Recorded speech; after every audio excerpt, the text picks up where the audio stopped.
I got an associate's degree. I got an undergraduate degree. I've traveled the world. I got 2 master's degrees. I got a PhD. So let me stop at the second master's degree. I got a master's in organizational leadership and a master's in social work. So then when I went to take the test, I don't know where all these brain cells came from because I promise you I smoked most of them during that 30-year period of addiction. But when I got the MSW and I went to go get my licensure for the MSW, they were like, "Oh, you have felonies on your jacket. You can't get a licensure. You need to go through different procedures to get a licensure." So to me, what I heard is fear, rejection, and no. I'm not saying that it was impossible, but it was a very strategic challenge of trying to obtain your license with robbery, with gun possession charges, with possession with intent to deliver. I'm not talking about any homicides and I'm not talking about any sexual assaults. I'm not talking about any child endangerment. I'm talking about things that come along with substance abuse usage. So that was problematic. So I went even further to get the PhD. I don't know if I'm going to be able to get a license with a PhD. I've been pretty successful in 20 years. I'm still struggling with trying to get a pardon. Um, yeah, so when I go to a job, it always comes up. And we were talking about this the other day when I was talking with Finney and Matt, and I was saying, like, even today, I finally found someone that would let me work under their licensure as an LPC.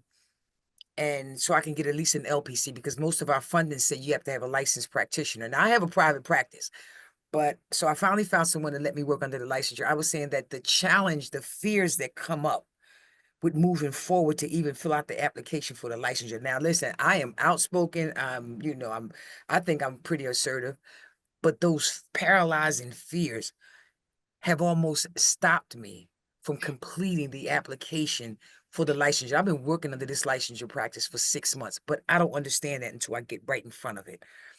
So, supports. One of the things that I designed with my program is a reentry supportive services.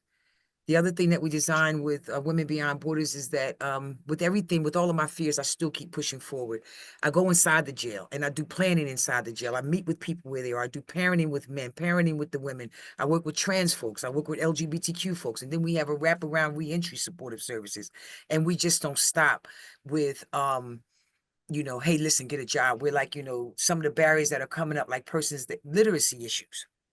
People can't read. I remember one of my sentences, I went upstate, up Muncie, and I tested on a second grade reading level.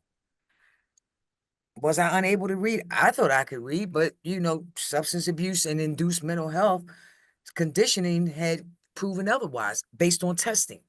Do you know what I mean? So those things come up. So when we're talking about like policy and standards, now we don't have the DEI programs. Now we don't necessarily have to work with compromised communities. We don't have to go above and beyond for professional development. But I want to work. I want to show up.